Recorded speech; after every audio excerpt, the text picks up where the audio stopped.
Bonjour, cette vidéo est un complément pédagogique pour le premier badge de mon enseignement de langage C et C++ en deuxième année de licence à l'Université de Bourgogne. Le document principal est accessible en ligne au format PDF. Ce badge LC1 couvre les compétences nécessaires pour définir et utiliser des fonctions numériques, c'est-à-dire des fonctions qui acceptent en argument des valeurs numériques et qui retournent des valeurs numériques. Nous allons commencer par un exemple de programme extrêmement simple. Tout programme se décompose en blocs et chaque bloc a un rôle. Ici, nous avons deux blocs principaux encadrés en vert. Le premier bloc définit une fonction ayant pour rôle de convertir en degrés Fahrenheit une température exprimée en degrés Celsius. Le deuxième bloc définit la fonction principale du programme, c'est-à-dire là où commence et où finit son exécution. Cette fonction principale a pour rôle de tester la fonction précédente en convertissant 20 degrés Celsius en degrés Fahrenheit. Décortiquons la fonction de conversion. Le nom de cette fonction est C2F, comme Celsius to Fahrenheit. Elle a un paramètre T de type double et elle retourne une valeur de type double. Le type double représente des nombres à virgule, communément appelés flottants dans le jargon informatique. Le paramètre T est en quelque sorte la donnée d'entrée de la fonction et la valeur de retour est sa donnée de sortie. Elle permet de récupérer le résultat du calcul réalisé par un appel de cette fonction. Les deux premières lignes déclarent et initialisent des variables avec des valeurs utilisées dans la formule de conversion.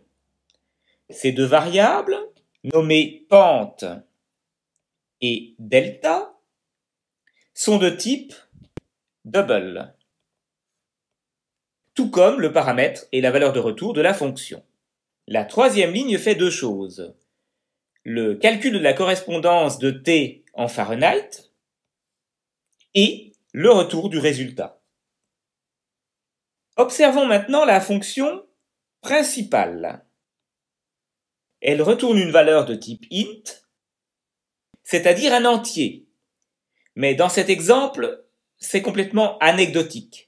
On ne va pas s'intéresser à cette valeur pour l'instant. L'essentiel du boulot de cette fonction main est réalisé par la deuxième ligne. Regardons en détail le contenu de cette ligne. Printf est une fonction standard du langage C. Elle permet d'afficher des valeurs à l'écran. Elle a un nombre variable de paramètres. Le premier est une chaîne de formatage. Elle peut contenir un ou plusieurs champs de formatage. Ici, elle en contient 2, qui seront remplacés par les valeurs à afficher, lesquelles correspondent aux paramètres suivants, T et C2F de T. Le format %.02f signifie que la valeur correspondante sera affichée en base 10 avec 2 chiffres après la virgule. Il existe de nombreux autres formats d'affichage. Nous en découvrirons quelques-uns. Vous pourrez trouver facilement dans la littérature toutes les informations supplémentaires qui vous seront nécessaires pour couvrir vos besoins. Le premier champ de formatage sera remplacé par la valeur de la variable t, en l'occurrence 20.00. Le deuxième sera remplacé par le résultat de l'appel de la fonction C2F avec la valeur de la variable t en argument. Et ce résultat sera 68.00, c'est-à-dire le résultat de la conversion en Fahrenheit de 20 degrés Celsius. Dans ce premier exemple, le déroulement du programme suit toujours le même cheminement, quelle que soit la valeur de la température à convertir. Nous allons maintenant examiner un exemple de fonction comportant une alternative. Cette fonction Vabs accepte un entier relatif en argument et retourne sa valeur absolue. Pour ce faire, elle utilise l'instruction if-else qui modifie le cheminement du programme selon la valeur d'une expression de contrôle dont l'évaluation est un booléen, c'est-à-dire vrai ou faux. Examinons son fonctionnement. Si l'argument est un entier positif, comme par exemple l'entier 12, voici le cheminement d'exécution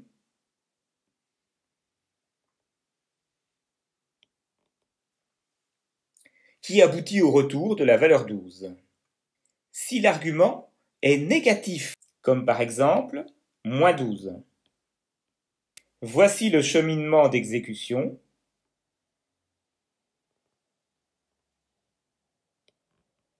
qui aboutit au retour de l'entier 12.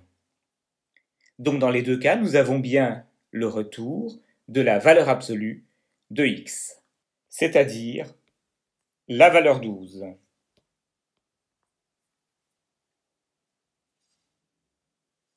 Ceci est une variante dans laquelle l'instruction return apparaît une seule fois à la fin du corps de la fonction.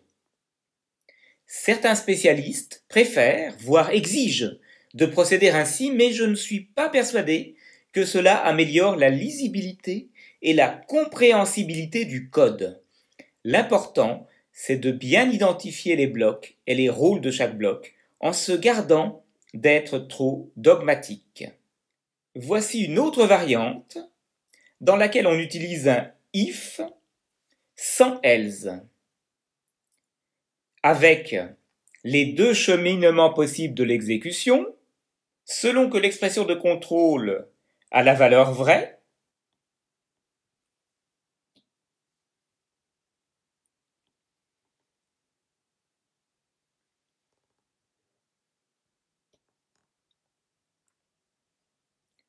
ou faux.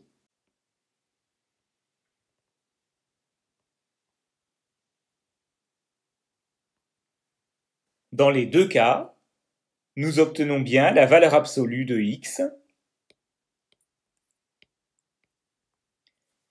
c'est-à-dire 12. Maintenant, nous allons introduire le concept de boucle avec un exemple basé sur les suites de Syracuse. Une suite de Syracuse est calculée de la manière suivante. Si la valeur courante est paire, alors on la divise par 2. Sinon, c'est-à-dire si elle est impaire, on la multiplie par 3 et on lui ajoute 1. Par exemple, pour une valeur initiale, x0 égale 10, on obtient successivement la valeur 5, puis la valeur 16, puis les valeurs 8, 4, 2 et 1. Ensuite, le cycle 4, 2, 1 se répète indéfiniment.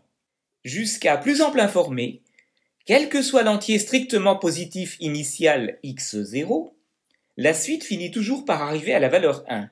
Cette conjecture n'est pas démontrée, mais aucun contre-exemple n'est connu. Nous allons détailler une fonction tv qui calcule le temps de vol d'un entier x0 passé en argument, c'est-à-dire le nombre d'étapes permettant à partir de cette valeur initiale d'arriver à 1. Par exemple, le temps de vol de x0 égale 10 est de 6 puisqu'il faut 6 étapes pour arriver à 1 en partant de la valeur initiale 10. La fonction tv accepte donc un paramètre x0 de type unsigned. Le type unsigned représente un entier positif, on peut aussi dire unsigned int. Et cette fonction tv retourne une valeur de type unsigned, c'est-à-dire également un entier positif, qui devra être le temps de vol de la suite de Syracuse de valeur initiale x0. Cette fonction TV utilise deux variables, CPT, qui compte les étapes avant d'arriver à 1, et x, qui représente la valeur courante de la suite.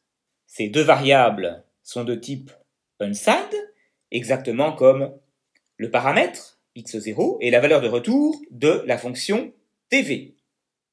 Elles sont respectivement initialisées à 0 et x0.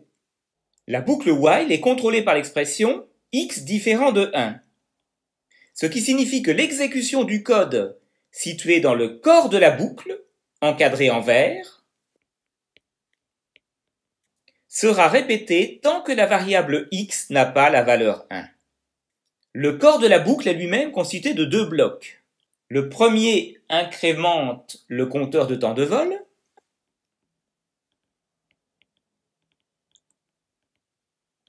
et le deuxième calcule le successeur de x. Vous reconnaissez dans ce deuxième bloc une alternative, avec un bloc qui s'exécute si x a une valeur paire, et un bloc qui s'exécute si x est impair. C'est l'expression de contrôle x modulo 2 égale 0 qui contrôle cette alternative. X modulo 2, cela représente le reste de la division de x par 2, et c'est donc égal à 0 si x est pair, et à 1, donc différent de 0, si x est impair. Lorsque l'expression de contrôle de la boucle while devient fausse, c'est-à-dire que x est égal à 1, eh bien, l'exécution de la boucle se termine, et le programme continue après la boucle. Dans notre cas, ce sera l'exécution return cpt, donc l'exécution de la fonction tv va être interrompue et va retourner la valeur du compteur de temps de vol, c'est-à-dire le temps de vol de la valeur x0. Les environnements de programmation et autres éditeurs de code source ne permettent malheureusement pas d'encadrer les blocs d'un programme et d'indiquer leur rôle aussi clairement que sur ce que je viens de montrer. On peut toutefois optimiser la lisibilité et la compréhensibilité du code en respectant deux principes. Tout d'abord, on va indenter le code, c'est-à-dire qu'on va décaler le contenu de chaque bloc, comme ici, ici et ici, par rapport à celui du bloc dans lequel il est imbriqué. Et pour faciliter encore plus la lecture et avoir un code exemplaire et limpide, on va placer chaque accolade fermante exactement en face de l'accolade ouvrante associée, comme ici, ici, ou encore là, ou là. Ensuite, on va indiquer en commentaire les rôles des blocs importants. Il ne s'agit pas de paraphraser le code, ce qui serait inutile puisque les commentaires seront lus par une personne connaissant le langage de programmation utilisé. Il faut que les commentaires soient explicatifs et facilitent la compréhension de l'algorithme implémenté. Beaucoup de développeurs insistent pour mettre des parenthèses ouvrantes en fin de ligne et des parenthèses fermantes qui ne tombent pas en face, comme dans l'exemple de droite. Et du coup, beaucoup de débutants imitent cette pratique jusqu'à ne pas comprendre leur propre programme. Je déconseille fortement de compacter ainsi les codes sources, spécialement si vous êtes débutant et encore plus spécialement si vous êtes un de mes étudiants et que vous souhaitez que je comprenne ce que vous avez écrit. Je dois signaler aussi que la définition de cette fonction TV comporte quelques aspérités. Tout d'abord, si on passe en argument la valeur x0 égale 0, l'exécution ne s'arrête jamais. Je vous laisse en exercice le soin de modifier le code pour afficher un message d'erreur et arrêter l'exécution en retournant la valeur 0, par exemple, si ce cas se produit. Ensuite, on ne peut garantir l'absence de risque de débordement arithmétique lié à la limite des valeurs représentables par le type unsigned. Je reviendrai sur cette notion dans le badge LC2. Vous ne pouvez prétendre comprendre un programme que si vous êtes capable de le dérouler à la main. Ce schéma détaille les premières étapes d'exécution de la fonction TV avec la valeur x0 égale 10 passée en argument. Je vous rappelle que vous pouvez retrouver ces figures et des explications complémentaires sur le document PDF associé avec cette vidéo et qui est disponible en téléchargement. Pour rendre une fonction plus lisible, et parfois aussi pour éviter de dupliquer du code, il est possible de la décomposer en déléguant une partie du travail à réaliser à d'autres fonctions. Dans cet exemple, le calcul du successeur a été délégué à une fonction suc, de sorte que si une autre fonction a besoin de calculer le successeur d'un entier dans une suite de Syracuse, elle pourra aussi appeler cette fonction suc, ce qui évitera de dupliquer le code permettant le calcul du successeur. On peut aussi réaliser des boucles avec l'instruction for.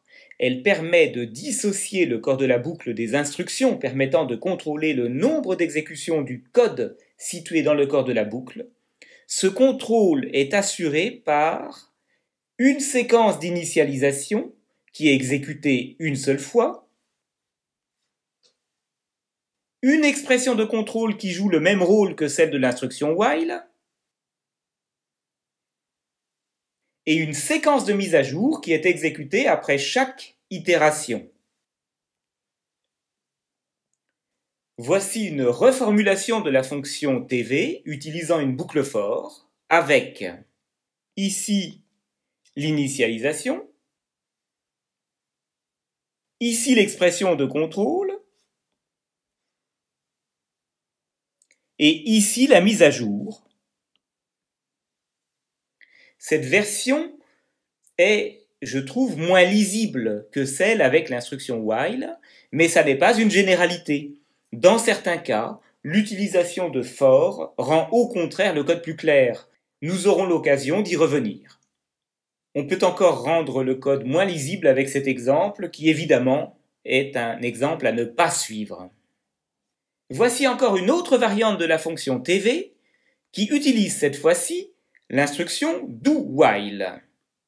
Son fonctionnement est similaire à celui de la boucle while, mais l'expression de contrôle est évaluée après l'exécution du corps de la boucle.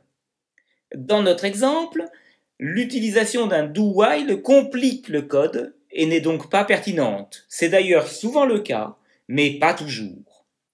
Il est donc important de maîtriser l'utilisation de cette instruction itérative. Et pour finir, je vous propose une nouvelle variante de la fonction TV qui n'utilise aucune boucle. Cette variante est récursive, c'est-à-dire qu'elle s'appelle elle-même. Pour comprendre le principe de son fonctionnement, il faut se rapprocher d'un raisonnement mathématique par récurrence. D'une certaine manière, c'est une approche plus abstraite. Ce bloc dit que le temps de vol de la valeur 1 est 0.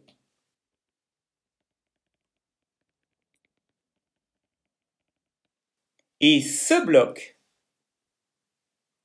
dit que le temps de vol de toute autre valeur est égal à 1 plus le temps de vol de son successeur.